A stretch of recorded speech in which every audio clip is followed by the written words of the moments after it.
Calling the meeting to order. I just want to go over a couple of housekeeping items. Well, first, good evening, everybody. Nice to see everybody here today. Two housekeeping items. We have moved the sign-in sheet to the back table. So if you would like to sign in to speak either for an agenda item or a non-agenda item, please make sure that you use the sign-in sheet over at the back table. There's multiple reasons why we moved it to the back. One, we want to protect people's confidentiality, so we are going to try and not show everybody else the people's addresses. Number two, we would really highly recommend people put their address, because that is the only way that we can follow up and provide information back to you to the extent you've requested information during your comment section. Number three, if you've chosen not to share your address, at a minimum, we request that you share what town you are from, so that, again, we don't go searching for people who don't live in Voorhees. I think that is it. Am I missing anything? Okay, perfect. Let us start. I just want to sign in. Okay, perfect. Pursuant to the Open Public Meetings Act, public notice of this meeting has been given by the board secretary in the following manner: posting written notice on the official bulletin board at the Voorhees Township Public Schools Administrative Building on July 6, 2022, sending written notice to the Courier Post on July 6, 2022, filing written notice with the clerk of Voorhees Township on July 6, 2022, and posting on the Voorhees Township website on July 6, 2022. Please rise for the Pledge of Allegiance. Allegiance to the flag of the United States of America and to the republic for which it stands, one nation, under God, indivisible, with liberty and justice for all. Board Secretary will call the roll. Mr. Bryce? Here. Ms. Cosenza? Here. Dr. Falk? Here. Ms. Galliano? Ms. Cadover? Here. Dr. Levy? Here. Mr. Schmuse? Here. Mrs. Stupler? Here. Mrs. Watson? Here. Can I get a motion to approve the minutes of the August 29th, 2022 meeting as shown on the attachments, both regular section and executive session? I'll move that. Second.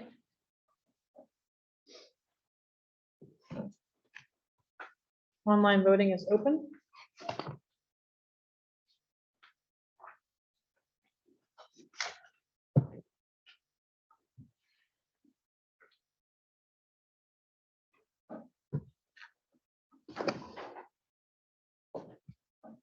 All votes are in. We have all yeses and an abstain from Dr. Falk. Motion carries. Okay. We have two information items: the fire and safety drill checklist for schools for September, as well as the suspensions for September. There are two OPRA requests. One is closed and one remains open for the time being. Board Secretary report. Thank you very much. I will be doing a presentation on the Esser and Fema grants. Mr. Taylor will put it up on the screen. After tonight, we will put it on our board, on our district website, so that way people can look at it there.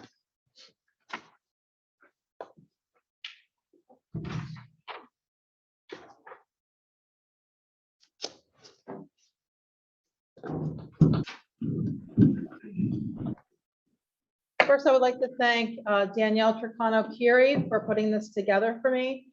She's the Assistant Business Administrator, and she really has been very involved in all the Esser and COVID funds that we've received.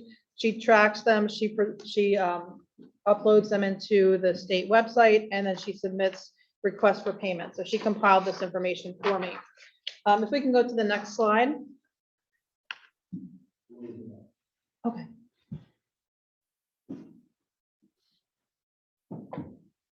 This slide shows all of the grants that are COVID related. Most of them are Esser and one of them is Fema. If it's a little bit small, I'll just read it off to you. The first one is the CARES grant, which is Esser 1, and that's $199,354. The CRF, and there's going to be more detail on this, is $122,165. The CRRSA Esser 2 is $832,120. The ARP Esser 3 is $2,038,146. The ARP IDEA is $170,189, and the ARP HCY is $8,501.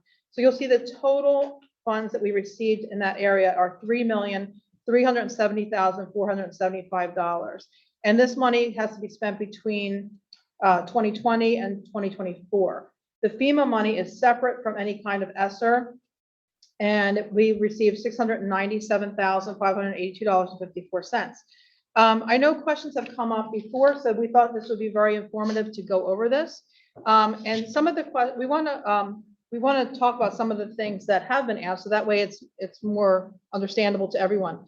Most of these grants were allocated to us based on our Title I funding allocations. So I would say that the Esser 1, the Esser 2, Esser 3 were all tied to the allocation of Title I.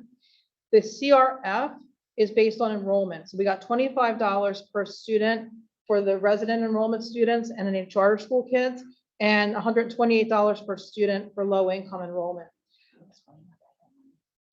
Title I is a special ed grant that we received.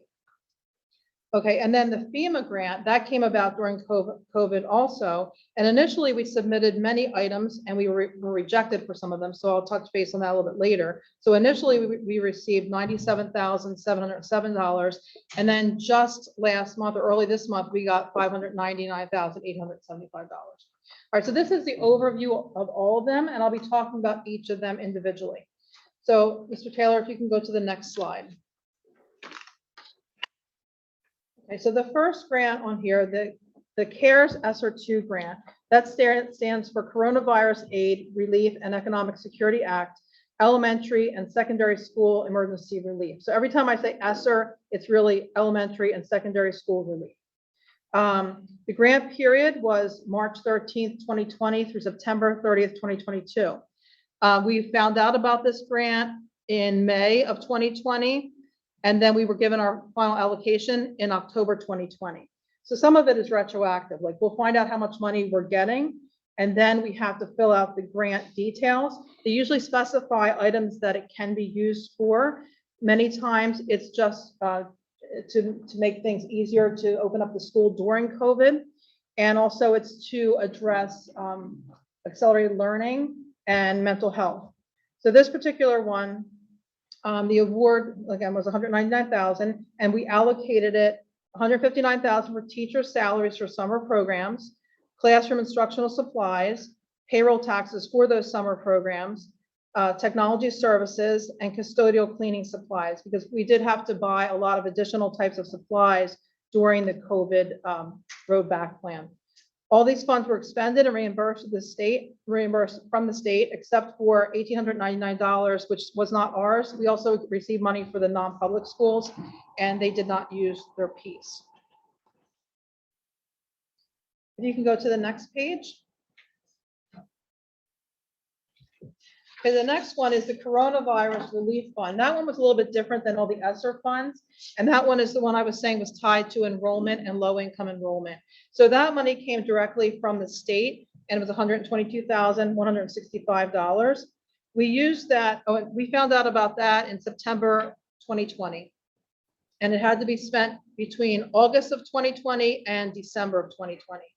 What we use that money for is 35 laptops for staff, because that way it helps with remote learning, 60 iPads for instructional associates, 30 webcams for staff remote instruction, 1,500 desk shields, and 64 desk guard kits. So again, all COVID-related type items, and we spent the whole amount. The next slide, please. Okay, the next slide is, again, Coronavirus Response Relief Supplemental Appropriations Act, Esser. So that was the Esser 2 grant. And that one we found out about in February of 21. And the grant period, again, you could roll back and you could send in a reimbursement all the way back to March 13th, 2020 through September 30th, 2023. The amount that we were awarded, again, it was tied into our Title I allocation, was $832,120. And it was allocated in 3 sections or sub-grants. So we were, in a memo that we received from the state, it tells you like what percentage you can apply to whatever. So like a certain dollar amount had to be spent on learning acceleration. A certain dollar amount had to be spent on mental health. And the rest was for this CRESA, as we called it. To date, we've spent $718 of this money. Grant funds have been expended and reimbursed to the state. The remainder will be spent during the current fiscal year. The next page will detail what each of those categories is made up of. So for the CRESA part, you'll see that we had $181,751 for teacher salaries for summer programs for fiscal year 22 and fiscal year 23. So fiscal year 23 ends in June of 23. $127,192 for purchase technical services, in particular iReady, and that was for fiscal 22. Payroll taxes for the summer programs, purchase services. I had mentioned at the last meeting that we used some of our Esser money for indoor air quality to increase what we did. Like in the past, before any of this money, we would just do a random sampling of classrooms. We decided to put some of this money towards testing all of the classrooms throughout the whole district. And we would do it throughout the year, 4 times a year. So you'll see we had $116,000 budgeted for that in fiscal year 22 and 23. Also custodial and cleaning supplies, which include ionizers. The ionizers we installed inside of our HVAC units. And what that does is it cleans the air inside of the unit itself. A lot of the money for these grants, a lot of COVID related back to school road back plan addressed indoor air quality, HVAC, fresh air components, that type of thing. $201,457 was for bathroom renovations for early childhood. We used that money in Crescent because we used to have, I think, 11 or 13 kindergarten toilet room waivers. That means like a kindergarten or preschool classroom is supposed to have a bathroom within the classroom. They call it a toilet room. We did not have that in all of our classrooms, but by reconfiguring the district, we now only have 2 waivers out of what we had before, like 11 or 13. The piece that we put into learning acceleration, we have teacher salaries for after school tutoring in fiscal 22, payroll taxes on the summer programs, and purchase technology services, which is iReady professional development.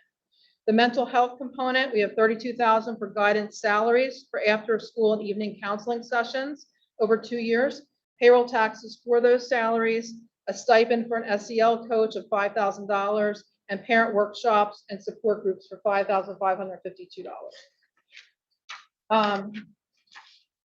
The Arb Esser 3 grant, that was the next round of Esser grants, and we found out about that in May of 2021. The grant period is from March of 21 through September of 24. Again, that was allocated based on Title I funding. The application was submitted in June 22nd, 2021, and it was approved in August of 22. So as you can see, we submitted everything, and it was over a year later that everything got approved. The award was for $2,038,146, and it was allocated in 5 sections. So it had to be broken up between Arb Esser, which is more of a general pocket of money, accelerated learning, summer learning, beyond the school day, and mental health. So the breakdown is up there. As you can see, about $1.6 million for Arb Esser, $250,000 for accelerated learning, $40,000 summer learning, $40,000 beyond the school day, and $45,000 mental health. Again, most of these grants have a mental health component and an accelerated learning component, and the rest can be used, and they give you a list of what you can spend it on. So we submit it accordingly, and then it gets approved by the state. And again, this one took a long time to get approved, but that's just the nature of this Esser 3 grant. To date, $691,286 of the Arb Esser grant funds have been expended and are pending reimbursement through the state. The remaining funds will be spent in this fiscal year and next fiscal year. So this next page will detail what we use the Arb Esser money for. That was the general pocket of money. So again, we have teacher salaries for summer programs, Purchase technology services, iReady for fiscal year 24 and Move This World for fiscal year 22 and 23. Professional development for fiscal year 23. Classroom instructional supplies, meaning laptops, we have $235,078 in fiscal year 22.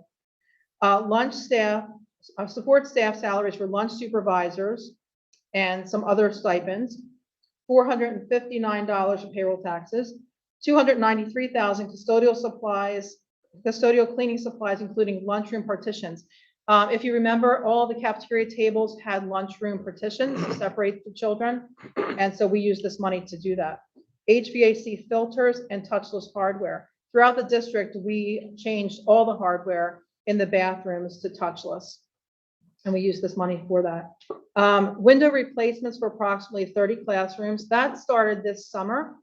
We started to change out windows, and we also budgeted for 2 school buses and 14 HVAC unit replacements. Now, the school buses, that's an interesting thing. A lot of districts seem to be doing that. Like, we don't have our own buses. We have go out to bid, and we have transportation companies that transport our kids. But sometimes it's really hard to find transportation for after-school activities such as sport events or trips. So I know Eastern, I think they have 1 bus. Some other schools have 1 or 2 buses. We thought, let's put in some money and maybe we can get 2 buses to have here, and then maybe have some other people get their CDL licenses, so that way they would be available to drive these buses. Again, we don't have these buses yet. We didn't even order these buses yet. It takes about a year for a bus to come in, it seems, anymore. But again, this grant just got approved in August. The HVAC units, we ordered all of them with the hopes of installing them in the summer, but with supply chain, only 1 came in. So the order is still ongoing, and we will be doing them in the future, but we do plan on replacing some of the unit vents that are in our buildings. The next page details the other pockets of money for this Arb Esser 3 grant. The learning acceleration, we have $110,000 for teacher salaries and summer programs, extended day tutoring, $128,000 purchase tech services, that's curriculum programs and software. Professional development, summer learning, $40,000 teacher salaries for summer programs, beyond the school day, $40,000 for extended day tutoring. Mental health, $5,000 stipend for SEL coach, $40,000 for technology services such as Move This World and Care Solace. The next section is the ARP IDEA grant that's tied in with our IDEA grant. The grant period is July 1st, 2021 through September 30th, 2023. The award amount is $156,814 for basic IDEA and $13,375 for preschool. The allocations are listed for teacher salaries, after school remediation, out of district tuition, instructional supplies, purchase professional services, professional development, and FM systems for 11 classrooms. That's really to help the students to hear more readily in the classroom. And then $334 for related services. To date, $89,325 of the ARP IDEA grant has been expended, and we will spend the rest during the time frame. The Arb Hcy Grant is for homeless children and youth. That amount was $8,501, and we used that to offset transportation costs for our homeless students and for supplies such as clothing, backpacks, etc., for the homeless students, McKinney-Vento students. So that is that part. Now, the interesting part with FEMA is, I'll just read off this part. In July 2020, the federal government declared the COVID-19 pandemic a Category B disaster, and funding was made available for a variety of expenses related to the pandemic. The district submitted 4 project applications for reimbursement. We submitted a UV lighting purchase and installation. Now, we had already started this project I think we ordered the supplies in May of 2020, and I think we started installation in the summer of, we approved it in June of 2020. So we did it not realizing that FEMA funds could be available, but once FEMA funds became available, we decided, let's submit this and see if we get reimbursed for it. Well, it got denied because it said that it was not, it got denied because it's due to not required as a result of COVID-19 disaster. It was unnecessary, unreasonable. But we had already budgeted for it. We were already doing it. So we're like, okay, well, it's good to try, but it was $522,000. So it got rejected initially. All right, so number 2, initial PP&E and maintenance overtime. That was like all the masks we had to buy, the gloves we had to buy, signage, all kinds of things, little strips of carpet to show 6 feet distance, all that. Number 3, additional PPE cleaning supplies and items for reopening the school, and then final PPE and some more touchless faucet toilet hardware. Initially, project 1, like I said, the UV lighting was denied. Project 2 and 4 were approved, and project 3 was partially approved. The district received $97,707.31. In May of 22, just a few months ago, we received word that additional funding was available and previously denied projects would be reevaluated. So Danielle resubmitted the ones that were denied, meaning the biggest one, the UV lighting, to try again. In August of 22, we resubmitted this information. On September 14th, 22, we were notified that the 2 projects were now approved and an additional $599,875.23 was being processed for payment.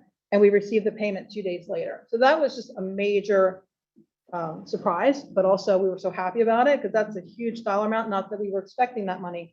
So I commend Danielle for doing all this hard work and being persistent because it definitely paid off. Something very amazing also happened.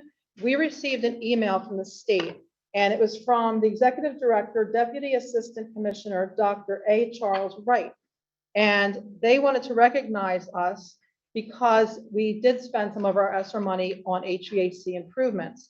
So they sent us an invitation to join an Esser roundtable to present a 10-minute best practices summary based on updating HVAC systems and Esser funds. So we were very honored to get that invitation. Dr. Hackett asked me if I could do the presentation. So we're putting something together for that so we can highlight how we utilize the money to improve air quality and to address air quality within the district with the ionizers, the UV lighting, replacing HVAC systems, even though it's back ordered. You know, we will be doing it. So really, I have to also commend our Buildings and Grounds Department Director, Clark Mathis, because he and also Mark McNone were instrumental in doing all of that work. So that is really the overall of our Esser grants. So we're very, very pleased with the outcome, and the money does help because some of these things we would have done anyway, but now it offsets our regular budget, so it lifts the money for other projects. What's that? Move to the MS. Yes, I will move to the next one now. Okay. All right, so the next item, last meeting, I had mentioned that we did increase our air quality review. So we have a certified industrial hygienist come out and do a survey of the entire buildings, all of them, all the classrooms. And some surface mold was found last time. It was remediated. It was good. Well, then a book was found at VMS that had some mold on it as well. So we called them back to do a study, and they recommended that all the books get wiped down. Well, we have 11,000 books at VMS Library. So we outsourced that to All Risk, and that was on September 8th. Over that, we shut down the library. All Risk came in over the weekend. They wiped down all the books. They had air scrubbers. We had the industrial hygienist come back. And then on September 12th, which was, I think, that Tuesday, it was all cleared again. So the good thing is we have increased this kind of review. And we are also looking into how to reduce humidity within the district too, because one thing that came out of COVID is we're letting in a lot more air through the HVAC system because the dampers had to be open to let in fresh air, but that creates a whole different situation with some humidity. So we're addressing that. When this came about, Dr. Hackett had sent an email to the middle school staff. Email went out to all of them, letting them know of what we were doing and that it has all been remediated. So that takes care of that one. I have a lot of things tonight. Okay, the next item is Preschool Expansion Aid. Another thing we're very excited about. All right, so there's 3 items on our agenda tonight. One is it's 20.6, 20.7, 20.10. They all relate to the Preschool Expansion Aid. So we can just call it PIA, the Preschool Expansion Aid. On July 7th, we received an email that notifying from the state, notifying us that we were eligible to apply for the PIA money, Preschool Expansion Aid, for the 22-23 school year. The only catch is that it had to be, well, we had to attend a mandatory meeting on July 12th, and the application was due August 9th. And we wouldn't know if we were approved until after Labor Day, and it would have to be implemented on October 3rd. So the turnaround time was very, very short. So we did all those things. We had a team together, Dr. Hackett, Dr. Allegria, Dr. Young, myself, and Danielle. And we all got together numerous times to work on this application. The application was due on August 9th. We submitted it on August 8th. And the way the application works is what they do is they say, look at 2020, look at your October 15th count from 2020 and see how many students you had in first grade. And then multiply that by 2 for 2 grade levels and get that number and take 90% of that. And that's what they consider your preschool universe. So our preschool universe is about 506 students. So if you apply for this grant, you have to be able to show a plan that within 5 years, you will be able to provide preschool, full day preschool for your universe, which is 506 students. So that's somewhat aggressive, but we wanted to do it. So the amazing thing, again, is over at the Crescent Addition, we put in preschool classrooms and we needed that space. So we have a total of 6 classrooms over there, or now it's more, right? Dr. Allegria? It's more than 6 now. Okay, so the preschool, the early childhood edition that we put on has kindergarten classrooms, preschool classrooms, and special ed classrooms. Then we get notified of this grant, and now all of a sudden we have to find room for 500 students over 5 years. So what they encourage you to do is to reach out to, they call them providers, preschool providers. So there's preschools within our town that currently are servicing preschoolers. And the state does not want to put them out of business, so they want you to partner with them. So we reached out to all of them, but there's certain criteria that they have to meet in order to be a provider for us.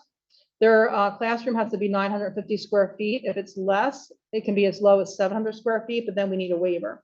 Their teachers have to have certain certifications and they have to follow a certain curriculum. So we found one that we invited all the local ones, right? And one in particular reached out and met the criteria initially. So we went with them. And what we're doing is we're actually just adding 4 classrooms this year. It was very hard to turn this around in 90 days, I guess it was. Yeah, something about 90 days, yeah.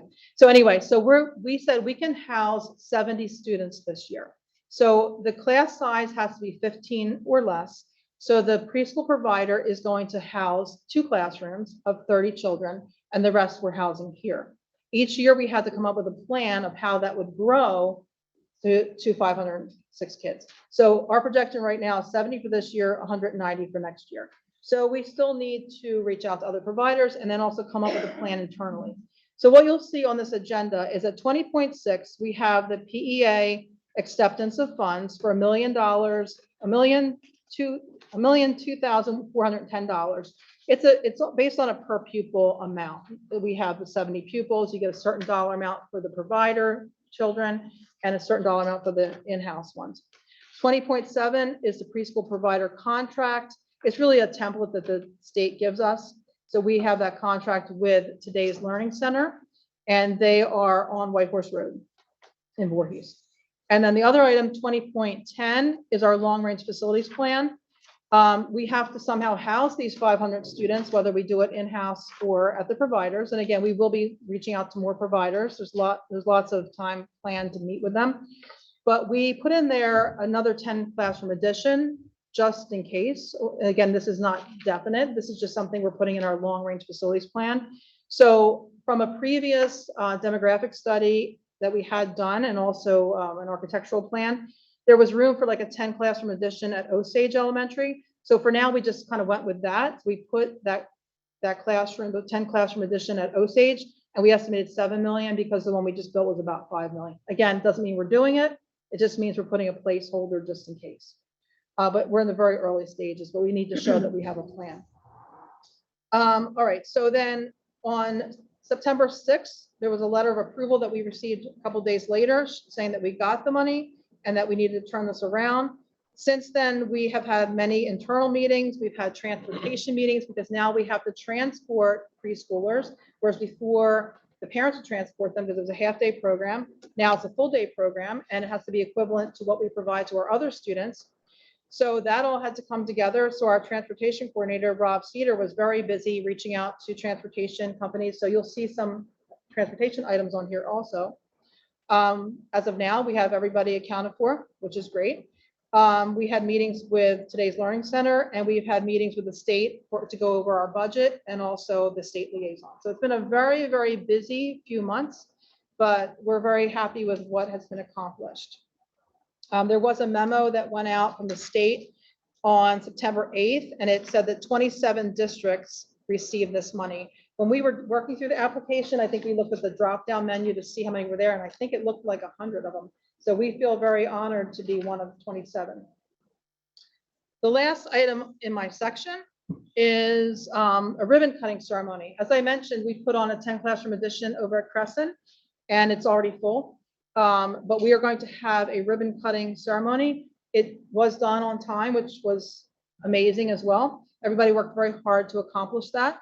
Our ribbon cutting is going to be October 11th of, well, in a few weeks, October 11th. All right, so that's all I have. I will now turn it over to Dr. Hackett. Superintendent. Well, good evening, everyone. And thank you for that comprehensive report. Very informative.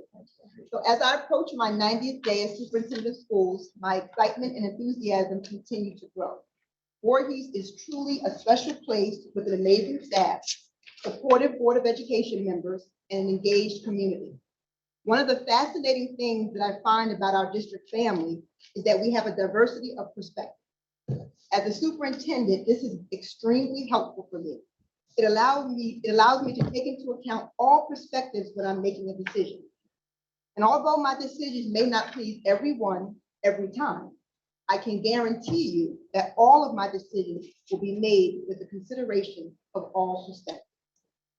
Effective with this board meeting, I will begin each of my board reports with a response to the questions that were asked at the previous board meeting, and that's if I'm able to answer the question. And then I will conclude my report with new information. I want to take note that I responded to anyone who presented a question at the last board meeting in August if I was provided with their contact information. They received a personal email from me with a response. So at the August board meeting, there was concern about world language in the elementary school. Currently, our elementary teachers teach Spanish 40 minutes per week using the curriculum that is stored in Atlas. And Atlas is our curriculum warehouse. It's where you can find all of our curriculum guides that include resources. The curriculum contains resources to support the Spanish instruction. An advisory committee will be formed consisting of teachers and administrators to explore options for the elementary world language program for the next school year. So when everyone who expressed concerns about the world language program, please know that we do have a plan in place for this year, and we will be putting an advisory committee together to explore possibilities for next year. There were also questions raised about the 24 health lessons that we posted and whether there would be an opt-in or an opt-out. I would like to tell you that the district will continue with the opt-out process, as this has been the process used for health lessons in the past.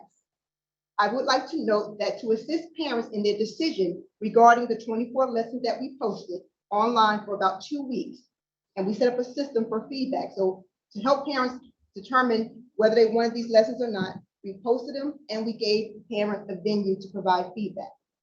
We were specifically looking for feedback related to errors in content or confusing content. We received a total of 35 comments. There were 16 comments in support of the lesson and 19 comments in opposition to the lesson. Of those comments, there were 2 that were related to content. The content in question was reviewed by Dr. Young and myself, and Dr. Young personally contacted those parents to respond to their concerns.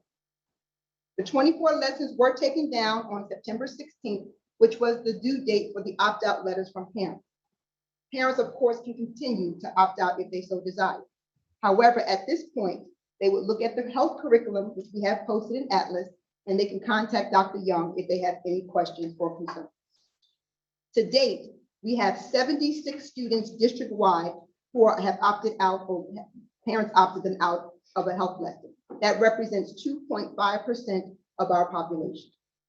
And our population is 2,958 students as of today. I truly believe as a district, we have been completely transparent and open in regard to the health lesson. We posted the lessons and encouraged feedback.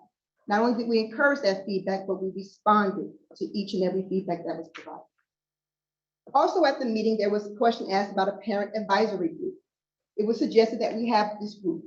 My response at the time was it would be difficult to select a group to represent all parents in our district.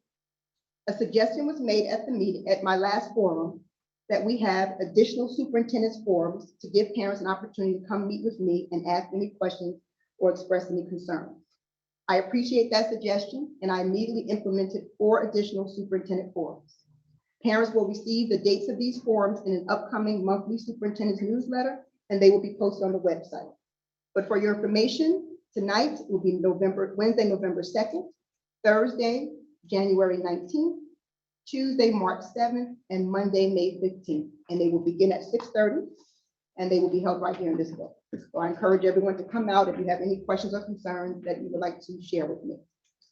There was a question about how we're using our Esser funds, and I believe Ms. Haley answered that in a very highly effective manner. So thank you very Dr. much. Hackett, can I make a correction to something that I said? Absolutely. Okay, I was asked about Title I, and I said it was special ed. That was wrong. It's really, I looked it up. It says the Title I program unit provides technical assistance, resources, and guidance to LEAs to ensure economically disadvantaged children receive a fair, equitable, and high-quality education by helping to close academic achievement gaps. So it's really based on income level versus special ed. So sorry about that. I just wanted to get clarification. Thank you for clarifying. There was also asked about a possible day off for Diwali.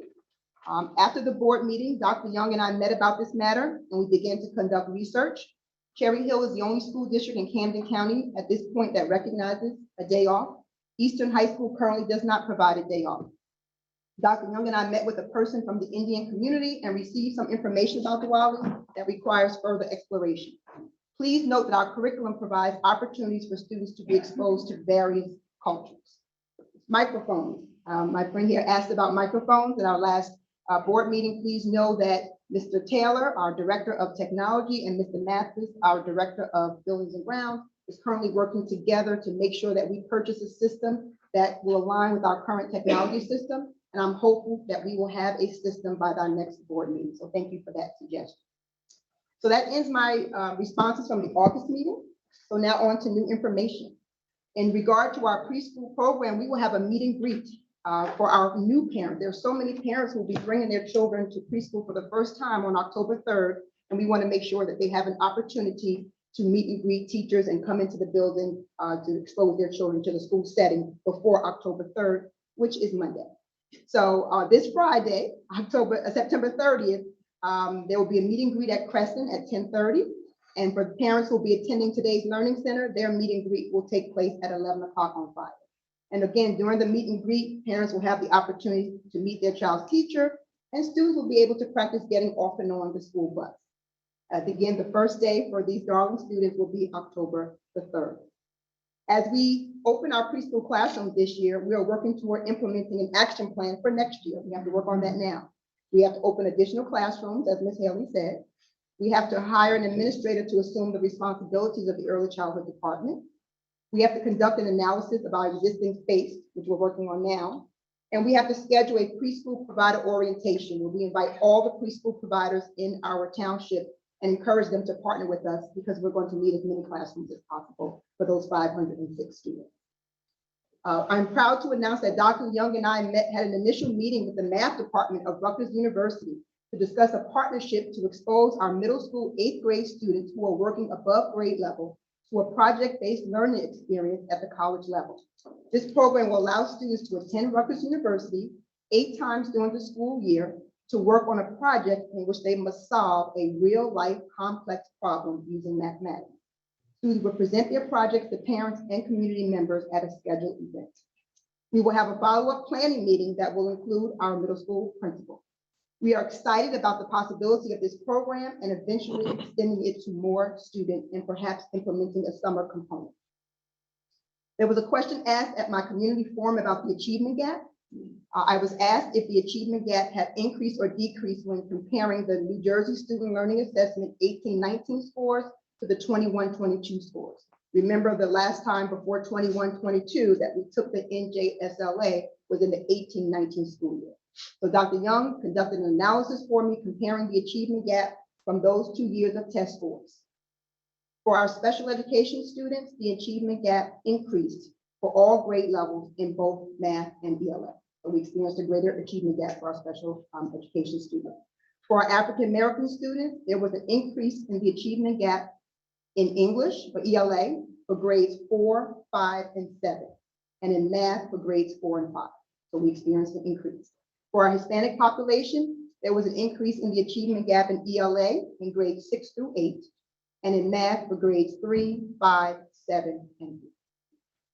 So we are hopeful that our plan for professional development and coaching regarding small group instruction and writing will help us to focus and close this achievement gap. Diversity audit, we are exploring a diversity audit for the district. The audit will consist of a view of our curriculum, programs, policies, and procedures. The purpose of this audit is to ensure that we are using the best practices of a diverse school district. Not just good practices, but current best practice. We want to ensure that we are meeting the needs of all students. And I'm hopeful that the audit may produce some suggestions on how we can close the achievement gap. I want to stress that the audit does not indicate that we have a problem. It does not. Its purpose is to ensure that the district is using current best practice. On the agenda, there's an agenda item for Jewel Lab litigation.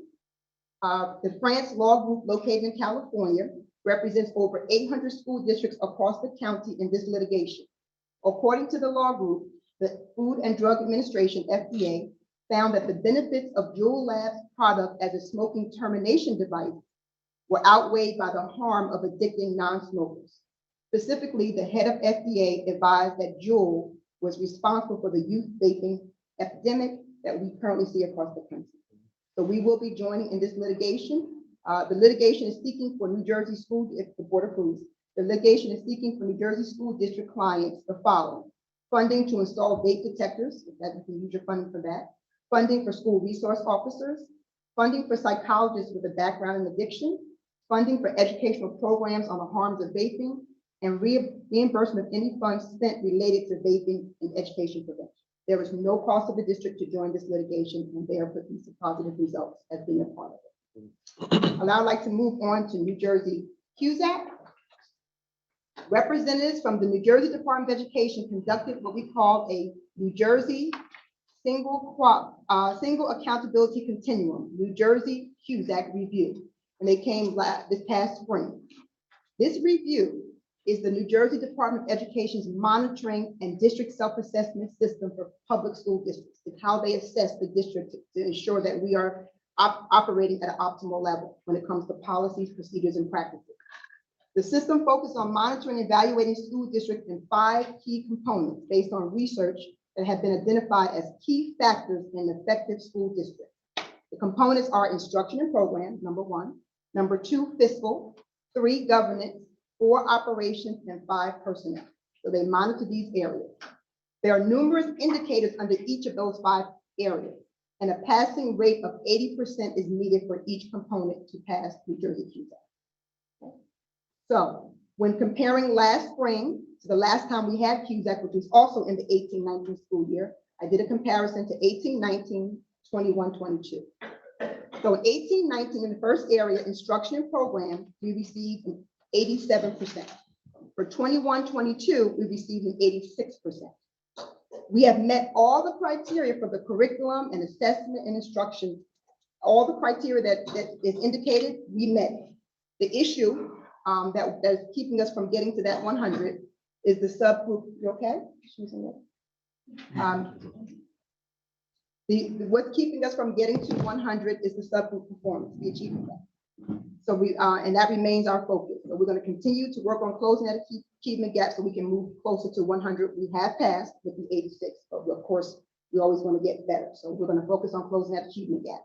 In the fiscal area, in 18-19, we had an 81%, which was passing. Now we have a 96%. There was one long-standing practice that prevented a score of 100. That practice was already corrected last spring. So if they come back again, we will get 100 in fiscal. Governance was an 82 in 18-19, and now it's 100%. And operations and personnel were both 100% in 18-19, and they continue to be 100%. So in 3 of the areas, we are at 100%. That means we are operating at an optimal level. In fiscal, we're at a 96%, and instruction and program, 86%. As per the NJDOE requirement, these scores will be posted on our website, but I am pleased to inform the Board of Education and the community that based on the NJDOE's monitoring system, the system that the state uses to monitor all school districts, the Voorhees Township Public Schools is operating at an optimal level. And I hope that you are all very proud of that information. And I'd like to commend all of the administrators last year who took part in this assessment, because it really shows that Voorhees Township Public Schools is operating optimally. And I think that's that's great news. At this point, I want to turn my report over to Ms. Donnelly, who is one of our directors, and she is going to review the annual HIB self-assessment report. Thank you. Under the Anti-Bullying Bill of Rights Act, the state of New Jersey Department of Education requires that each school complete a self-assessment, and that self-assessment is something that is provided by the State Department of Education. So under the Anti-Bullying Bill of Rights Act, it requires districts to annually complete the self-assessment. And it's geared towards programs, trainings, instruction on harassment, intimidation, and bullying for staff and for students. So each of our 5 schools did complete the self-assessment that is required.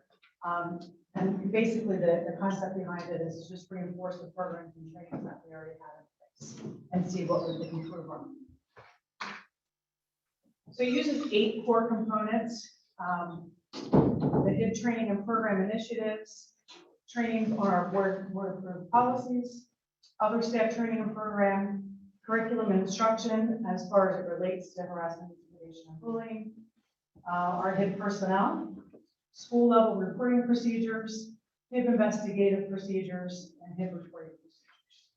So happy to announce that of the self-assessments performed by the 5 schools, they get averaged, and out of possible 78 points, we had 76.2. That information gets submitted to the state. After that occurs, it then comes back to us, which normally takes several months. And it is something that gets reported on the district website on the homepage. So currently, if you were to look towards the bottom of our website, you'll see you'll see the 2020-21 grade. So this is for last school year, and we can't post it until it's approved by the state. But it will be submitted tomorrow to the state, and then they'll get back to us for the final grade. Thank you very much. And Board President, that is my report. Committee reports. Ms. Cosenza, Personnel Committee. We have This month at our Personnel Committee meeting, there's not much to report, by the way, but this month at our Personnel Committee meeting, we have reviewed and revised a, I guess, very outdated ad and job description that we were posting for a child study team social worker. Some of those items that were included, including but not limited to, are qualifications, job goals, performance responsibilities, terms of employment, and evaluation. And that's the end of the report. Thank you very much.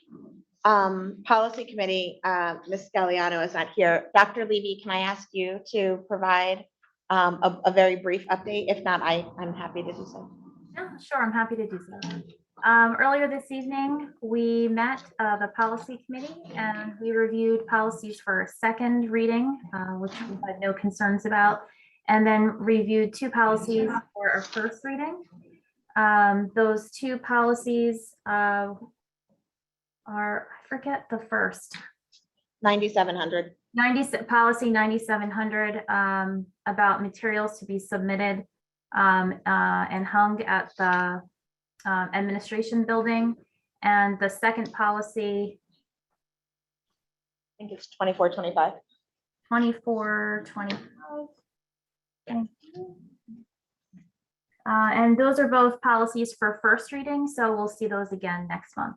And that concludes my report. Thank you so much. Audience participation. Anyone wishing to address the board, please approach the podium, but write your name on the back table. So we have to, we'll change this around. Your name and address on the log-in sheet. If you are attending via Zoom, please use the raise your hand feature to be acknowledged. While the board is limited in its ability to respond to the public on matters involving personnel, litigation, negotiations, and attorney-client privilege, the board will now hear comments from the public relating to items on the agenda for this board meeting. Comments are limited to 3 minutes. The board will not take action this evening. You will be notified at some later time by letter, electronic mail, telephone, or in the context of a later board meeting of any action the board does take.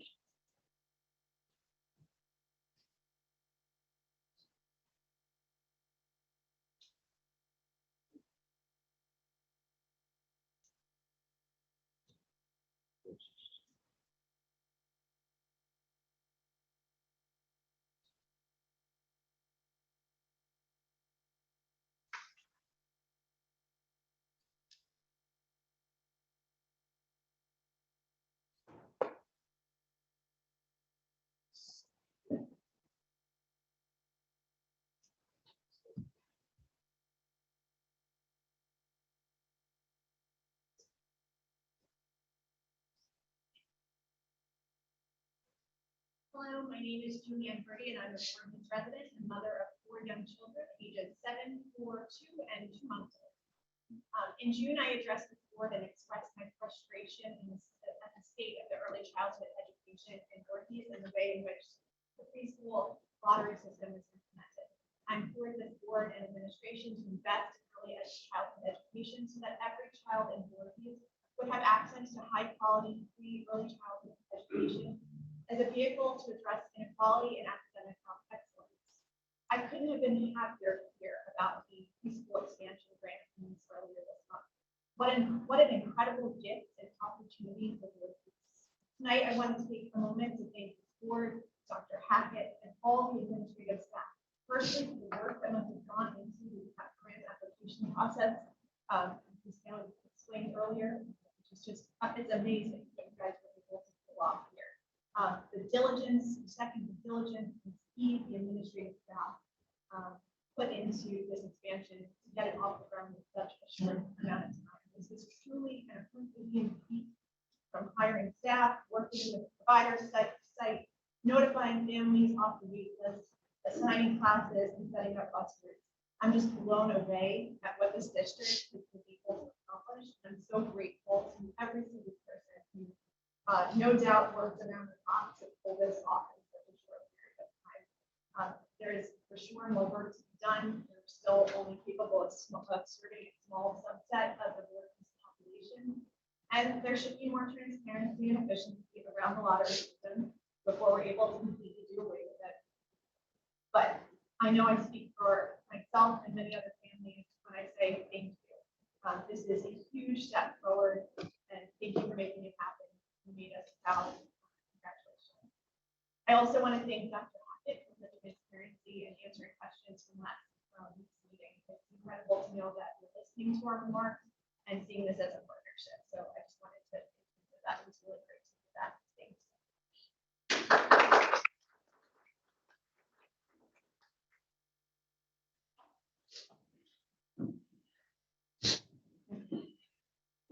Okay. We'll move on to board comments. I want to just recognize Mrs. Haley for everything that you did. Thank you for walking us through all of the numbers, being incredibly clear and efficient, doing all of the work. Thank you to your team, for Danielle and everyone who puts in all of the immense amount of work, the persistence, the perseverance for kind of, never giving up, even though we're consistently kind of turned away. And it's only to benefit all of the students and the people in this community. So I'm incredibly appreciative. I'm also incredibly appreciative to Dr. Hackett. You have exceeded expectations. I think that you are doing an excellent job in your first 90 days.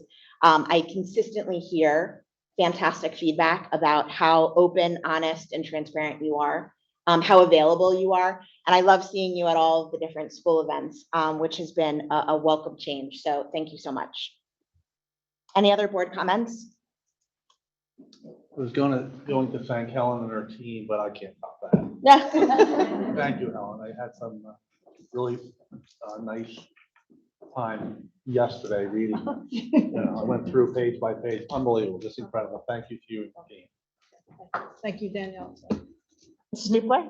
Yes, thank you. I just have a few questions on the presentations, if that's okay. Yeah. So Ms. Haley, you gave a great, very thorough presentation, and I know we were going to spend that money anyway. So if we didn't get all that state aid back, like we're getting all that money back, so now we have more money in our budget, what is that money going to be used for, just out of The curiosity? money that we're talking about with the UV lighting, that Well, money? yeah, like all that, yeah, Well, the UV lighting, when you get money like that, you have to put it in as revenue. right, It's revenue that was unanticipated. okay, And then that goes, it goes into surplus, so it goes in one of a few places. When the auditors come, they calculate how much you should have in fund balance, which is 4%. So if it's needed in fund balance, it'll go there. If it's not needed in there, it can go to increase your maintenance reserve or your capital reserve, which we need that money as well. right. And if it doesn't go there, then it has to be applied to the next fiscal year. So we can keep it in our capital reserve We can, for yes. future projects. Which is, that's where I would recommend that it Right. go. Because we haven't had our audit yet this year, but I don't think that I don't think we're able to fully fund the capital reserve this year. I don't think we had as much surplus to go into it. So I'm hopeful that this would go into capital reserve next year. That's what I would say. Okay, and then one more question on the preschool. I know that you said that's 5 years. So is that indefinite? We're gonna have preschool provided by the state, or how is that after the 5 years? Oh, yes. I mean, they say once you are awarded this, We it will continue. continuously will get it Mhm. after It 5 years. becomes part of our state aid. So like some people call it a grant. It's not really a grant. It's really aid. And they have already adjusted our state aid schedule that we get. So we get money every month from them. Right. And it's already in that schedule for this time. But once they commit to you, they are committed. So forever, Voorhees Yeah. will have a full-day preschool Right. for a limited amount of kids, though. It's to your capacity, and you have to meet what you put out there. You know, like we Right. said, within the 5 years, we will service our whole universe. Right. So we do have to do that. Okay. You get a set amount of money, like it's still a struggle because you have a set amount of kids and you have a designated amount of money per student that they give you. And some of the things that are required of you are difficult to fit into that dollar amount. Right. So, I mean, you have to kind of balance both. Yeah, so it's great to have the money and it's great to run the program, but you still have to balance it and make sure you can fit within the constraints of the budget. Okay. Yeah. No, thank you. And then one other question for Dr. Hackett. Sorry, your presentations were very thorough, and I just took a few notes. So I know you spoke about the, I guess, the subgroups of where you saw the differences. Do you encourage those kids or those families to seek that extra help in that, I mean, are those kids obviously targeted and called out to kind of have those after-school programs to help with those areas, or? It's a great question. So yes, when students are shown that our results are ready or NGSL results are below average, we could identify them for basic skills support, for being in our after-school programs. So yes, and Dr. Young works with the teachers, and when we target these students, we're encouraging them to seek additional support. Okay, thank you. And I'd encourage everybody to come to Dr. Hackett's roundtables, I guess, of parent. I call them forums. Forums. So we've been having a great group of people, a lot of familiar faces here tonight, and it's been a great way to really share ideas. And Dr. Hackett has taken a lot of that feedback. And as I suggested to have more of them, I told her I'd provide snacks for the next meeting. So please come. And since it was, my encouragement. So please feel free to come. It's a great forum and it's a great way to exchange ideas. And, I think we've seen a lot from those meetings. So thank you for that. And it's been really great and inspiring to see. Thank you. Thank you. Any other board comments? Thank you. Transportation. Can I get a motion to approve all of the items under transportation? So moved. Second.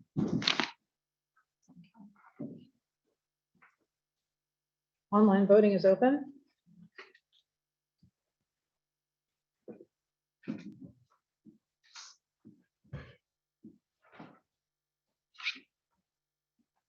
Voting is unanimously in support, motion carries. Policy, can I get a motion to approve all of the items under policy? So moved. Second.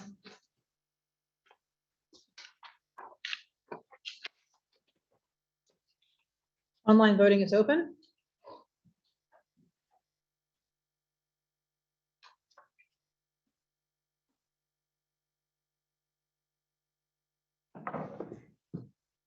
Motion unanimously passes, motion carries. Personnel, the superintendent recommends the following items for our approval. Can I get a motion to approve all of the items under personnel? So moved. Second.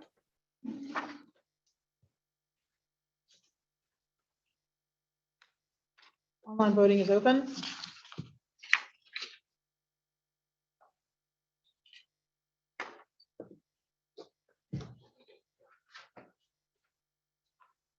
Vote is unanimously in support, motion carries. I'm closing the voting.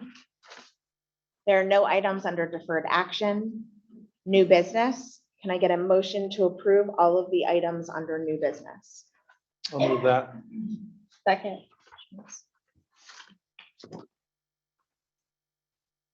Online voting is open.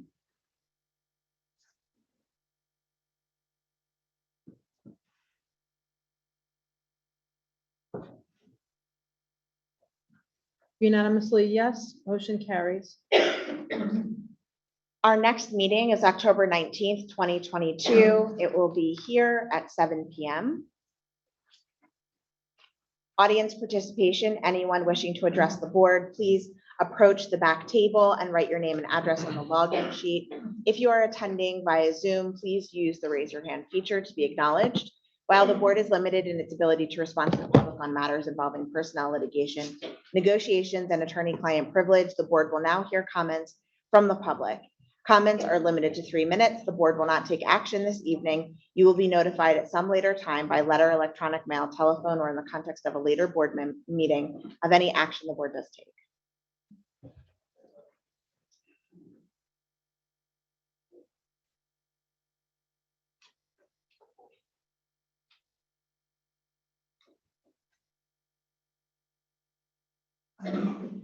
Excuse me. Hi, my name is Marlene Kaplan.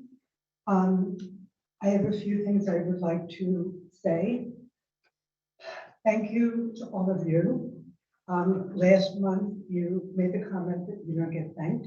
And I think it was a comment very well taken. So again, I'm thanking you for all the volunteer work you're doing. Thank you, Dr. Hackett. I'm very impressed that you are answering the questions that were asked at the previous board meeting. And I would like to thank Ms. Morris. My granddaughter has been at Crescent School for several years. And the staff at Crescent School has been fabulous working with her. And especially Ms. Morris has been wonderful, attentive, and just wonderful. So I thank you, and I thank all of you. Thank you.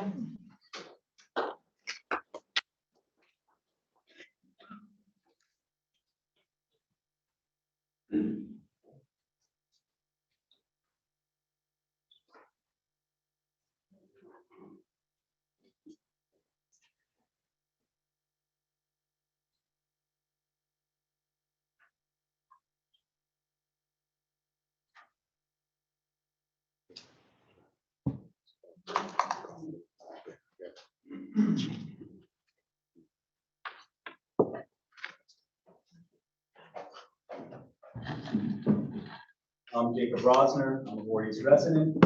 A couple of things. I had my first back to school night at the Crescent, so more kudos to everyone at the Crescent School. They were organized, thoughtful. They explained the teaching methodology very clearly.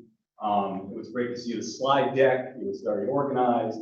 And then we went in to see the room and in the new area in Crescent, it was also really nice. And also a shout out to my son's teacher, Mrs. Darcy. Anyway, just wanted to say that. One other thing, I was impressed to hear about all the improvements to air quality, ventilation, purification, HVAC systems, like this study showed, that helps keep kids in school, and that's a great mitigation. We're still sort of in this now, and it's awesome to see the school, the district and the board and everyone is doing things that you can do in an evidence-based way to improve the air quality in schools. So thank you for that. And the last thing is, I just want to say, we talked about certain gaps in math. I know there's literacy gaps, but also one way to address that is STEM education. And the world is rapidly changing, and technology is at the forefront of that rapid change. And so, having our kids learn about that in an earlier way, and maybe having some coding classes and things that we can do. I know some other districts in other states and also in New Jersey are doing items like that. And just for a specific example, like throughout the 2020s, there's like an 11% growth rate in STEM jobs versus other industries. And there are federal and state grants available. It sounds like the school district is very good at getting those. So why don't we use those skills to maybe get some grants to improve STEM education, starting at a young age, so we get our kids sort of ahead of the curve when it comes to those types of, learning opportunities. Great. Thanks. Thank you.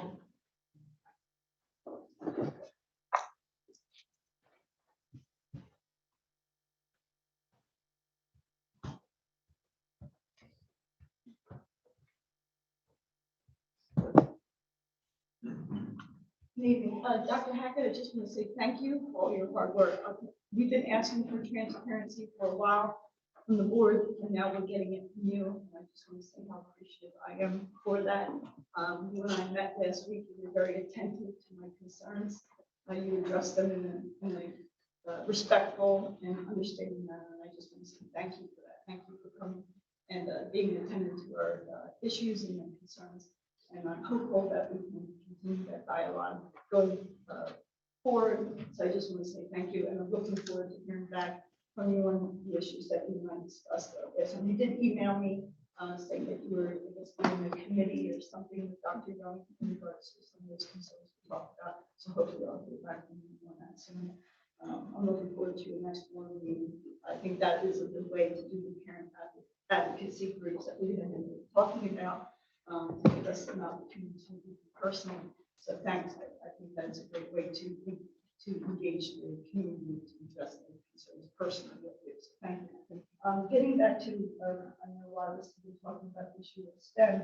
I'd just like to mention that I have a donor that is willing to donate a computer with preloaded Mindstorm software, 2 NXT CPUs, along with motors, sensors, gears, and other parts to get started, or possibly like a Lego League Robotics Club, since we've been talking about kids falling behind in mathematics and literacy as a result of COVID.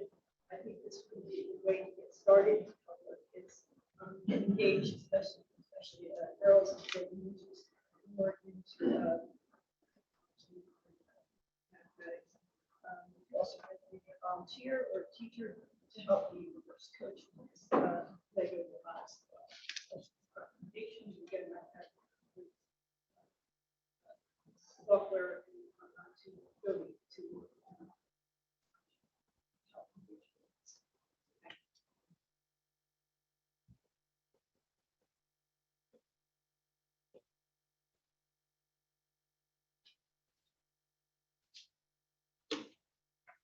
Hello, my name is Eric Simpkin. I'm a resident here at Voorhees.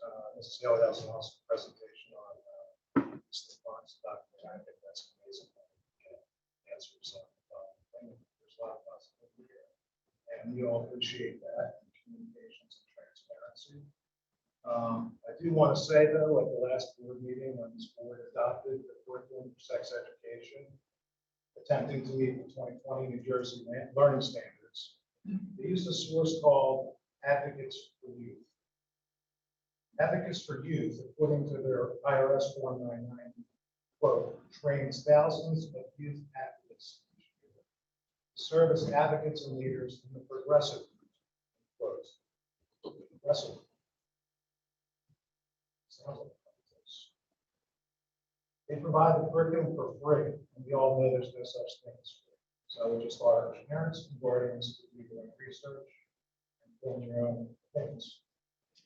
I also wanted to propose forming a public advisory committee in accordance with 9140 that will allow for members of this committee to directly interact with this board and other stakeholders when it comes to curriculum policy and the vetting of all vendors. We really just need to get back to focusing on the basics and not allow compliance or funding with unacceptable mandates to outweigh the reason and logic of all here. It is the time to reflect and reassess the direction of these township schools and where we're headed and where we're going. Thank you very much.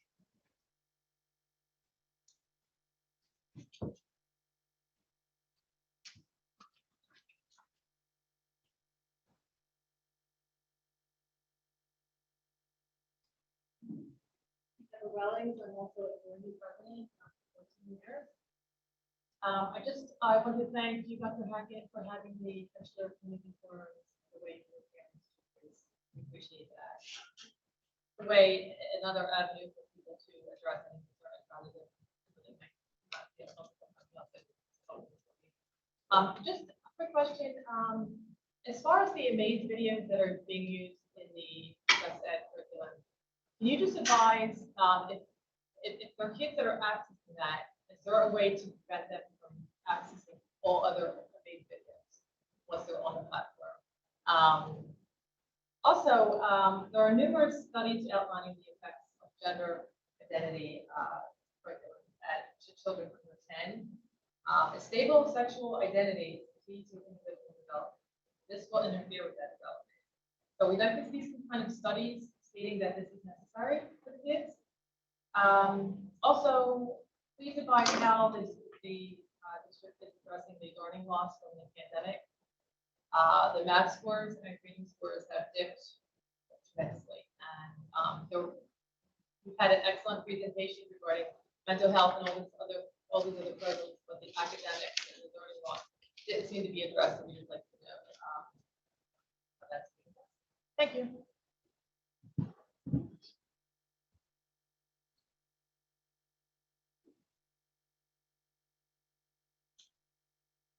Hello again, my name is Jeannie Bertie. I'm a Voorhees resident and mother of 4 young children, 7, 4, 2, and 2. Over the last few board meetings, I spoke out about the importance of world language education in the elementary school years and the inadequacy of the current Spanish language curriculum. I want to thank Dr. Hackett, who after the last meeting did send me and other parents who have been vocal on this issue an email expressing that a committee was formed to address this issue for the next school year. I'm so thrilled to know that our concerns were heard and that Voorhees is taking steps towards a greater focus on Spanish language education. Dr. Hackett did express that the teacher shortage may impact the ability to hire an in-person teacher, and that alternative methods of instruction may also be explored. While I certainly appreciate the teacher shortage crisis happening around the country, largely manufactured by those who show open disdain for our teachers, I hope that the committee will explore every option for in-person education first and foremost. Our homeroom teachers do not have the expertise or time to teach a language they do not know themselves, and our students cannot get to fluency or proper pronunciation without an instructor with language abilities to help them learn. We should look into how to attract talented educators to Voorhees, whether it be attending job fairs at neighboring colleges and universities, or thinking about where our job postings should be listed. We should at least try.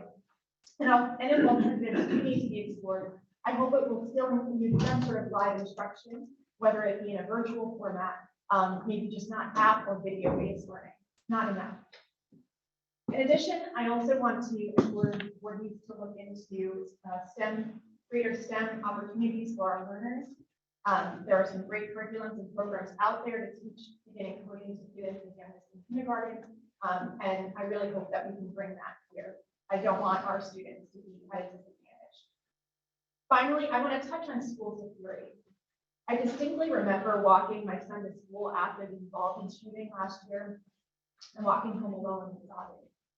The fear and heartache I felt knowing that mothers in Uvalde had done the same thing. They took their kids to school, they dropped them off, and didn't know that they would never see them again. We need to do better in Voorhees. And I don't mean more school security drills and armed police officers in our schools. That isn't the answer. It didn't work in Uvalde. But what I mean is some simple common sense measures. When I was class coordinator last year, I was able to walk right into my son's school without ever having to show a photo ID. And to verify I was who I said I was. In fact, the person at the front desk didn't even ask my name. She just called the teacher and said, your class coordinator is here, and I was buzzed right in. We need to do better than that. I don't want our schools to be fortresses, but a little common sense of security could go a long way in preventing tragedy, and really implore this board and administration to evaluate current security protocols. Thank you.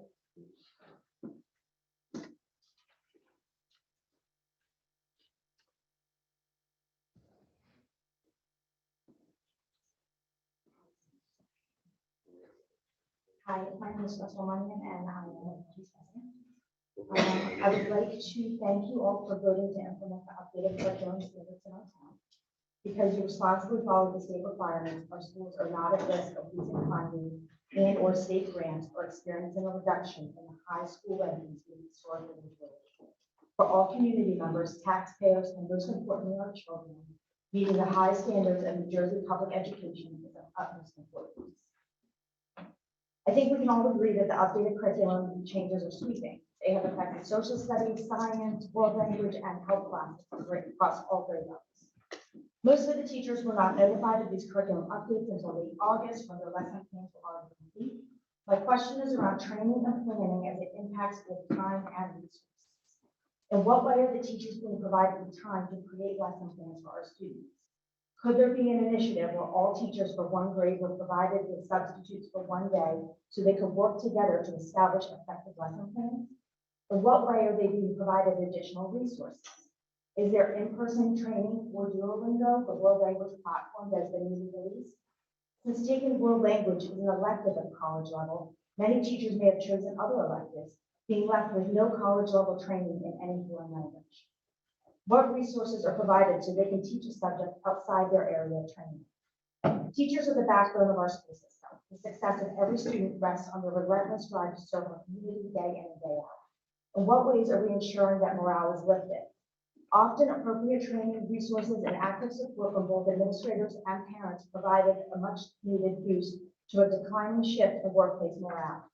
Additionally, actively hiring new qualified candidates can help fill gaps in understaffed schools is a must. What are we doing to ensure that Voorhees remains a top school district for the best teachers? Are we reevaluating the compensation structure for teachers? In most private sectors, pay has been reevaluated due to staffing shortages and inflation impacts. Are we doing the same? Have we evaluated the compensation being offered by surrounding school districts? Are we staying competitive? If teachers have significant experience in other districts that will benefit our schools, why would we require them to start over at stage one of the compensation structure? How can we work with the local union officials to ensure that these teachers are compensated in a way that is fair, competitive to the market, and acknowledges the far-reaching impact they have on our community? Our students and our community deserve a public school system that provides the next generation with a strong foundation, preparing them for an ever-advancing competitive world. We can only accomplish that goal through our teachers. What are we doing to ensure that they want to come to and stay in our district?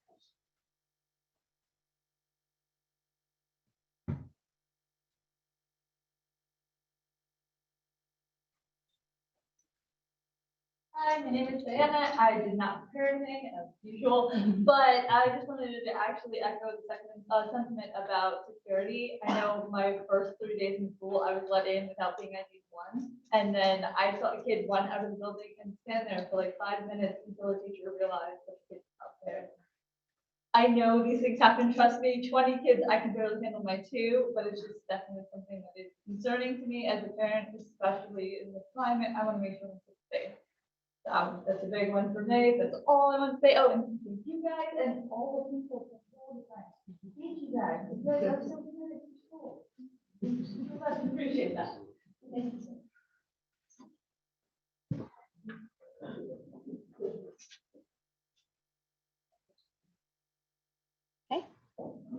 Board comments? I have a couple of comments. First, I apologize for missing the last school board meeting. There were a bevy of things and barriers to me getting to it, mostly a very large time difference between where I was and here, and also some pretty poor Wi-Fi at a hotel, we would say. So I do apologize. I made an effort to attend, but I wasn't able to. I think that the district is heading in a tremendously positive direction. There are very few things that have shown like end results and outcomes for academic success of our students, and preschool is one of them. So having a comprehensive and robust preschool program within our community is something that I think will lead to long-term success of our students, but also I think will attract residents into our community with young folks, which is something that we need to keep growing and to keep thriving as a community. The foreign language curriculum, I'm glad that we're moving forward with that and that we're going to take that on. I think it's important as we look at foreign languages and cultures to not just limit it to one or two foreign languages. There are so many languages in the world and so many people, and to limit it to Spanish and French, I think is it's culturally insensitive, I think, to our district or community, but also it doesn't necessarily set our students up for success in the world as we look at emerging markets and all the different places where they might be called upon to do the great work that they're going to do in the future. So we shouldn't limit it, although again, I do appreciate traditional French instruction in school. Otherwise, I would still probably be wandering around the village of Montfaucon and not here tonight. So thank you for that. I've also, I think for community, I've gotten a lot of emails and comments about that have asked me and have queried why I altered my vote and why I actually asked for another vote when it came to our board member and our board composition.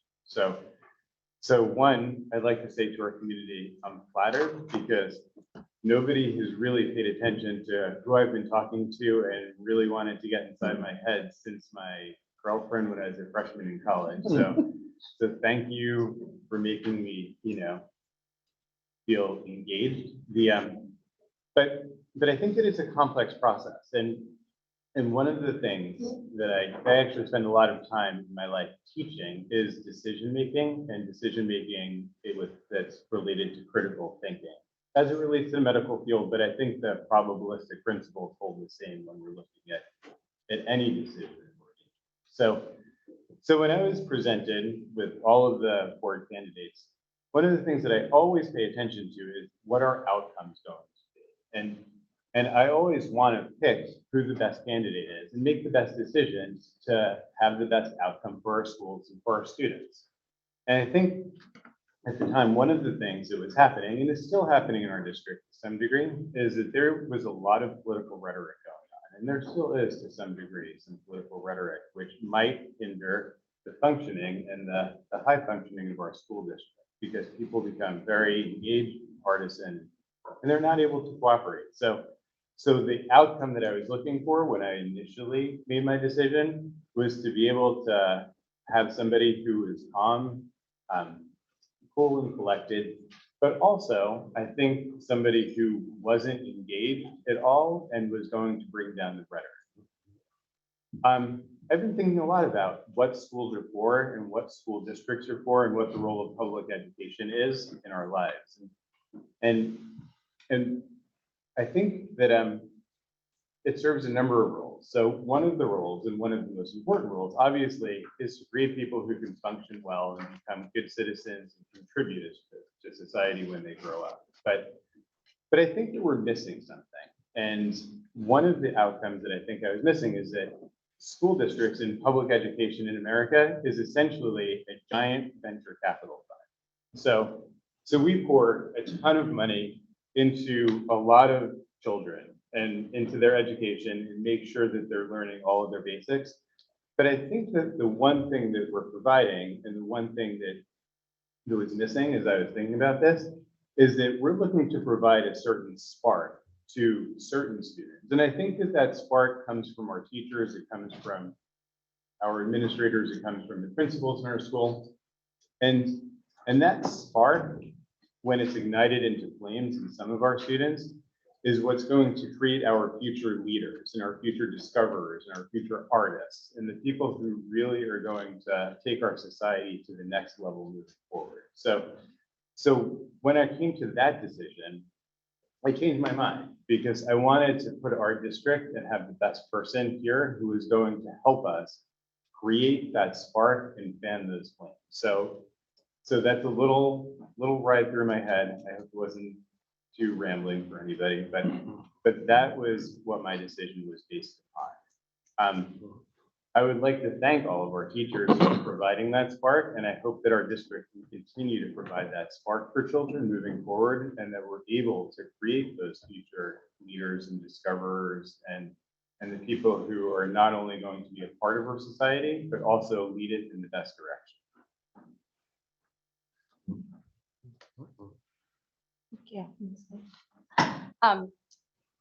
Ms. Calabria, I just want to thank you for BMS Back to School. It was awesome. The teachers were standing in the hallway welcoming us. Every single teacher was so appreciative of parents coming, which is also interesting because I thought maybe I'll just do this by Zoom. And I really wanted to go to school. It's been a while since I've been back to school. Every teacher was enthusiastic about teaching, wanting to be there, wanting to engage the parents, wanting to engage the students, creating very clear and open lines of communication with parents, which I really appreciated since I'm constantly in contact with my child's teachers about lots of things. Thank you for setting it up to be a really welcoming and positive environment. I think that was intentional, and all of the staff were amazing. All of the kids helping out to guide the parents because I kept getting lost, even though I was supposed to be in one hallway, I still kept getting lost. So thank you. It was a very positive experience. I'm really glad I went. I want to echo what Julie is saying. I was actually going to say the same thing. I'm trying to talk over the air conditioner here, but I wanted to give a huge shout out to the middle school. I have 3 sons. My youngest and last son is in the 8th grade at BMS, and we too have not been back in person to a back to school night in a few years, I guess now, right, with COVID. But what a pleasant experience. My husband had even said to me while we were there, he said, could you imagine getting to come to this school every day? He said, it's a gift. It's a gift to come here. All of the teachers were enthusiastic. They were happy.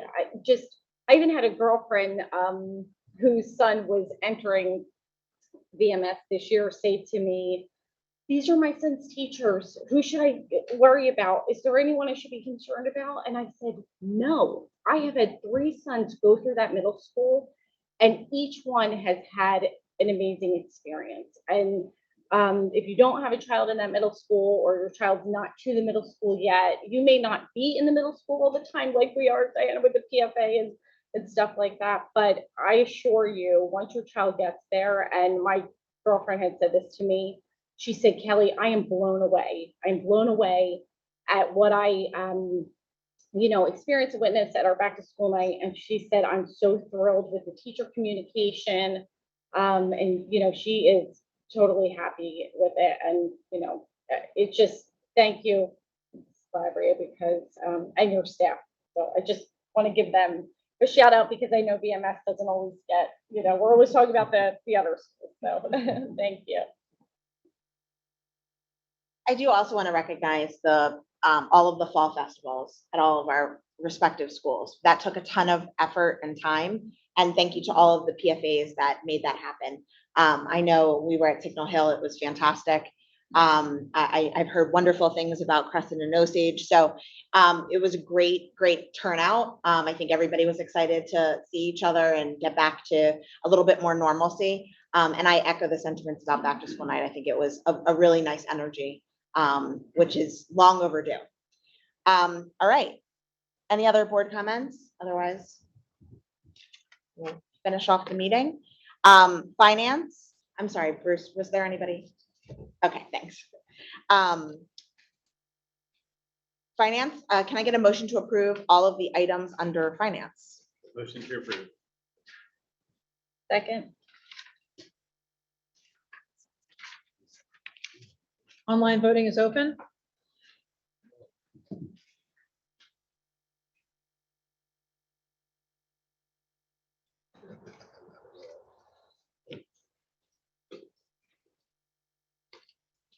The motion unanimously passes. I'm closing the voting.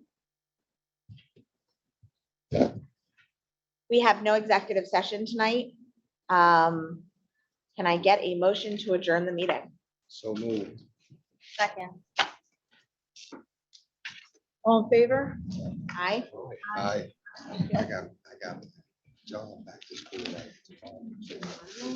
Meeting adjourned. Right.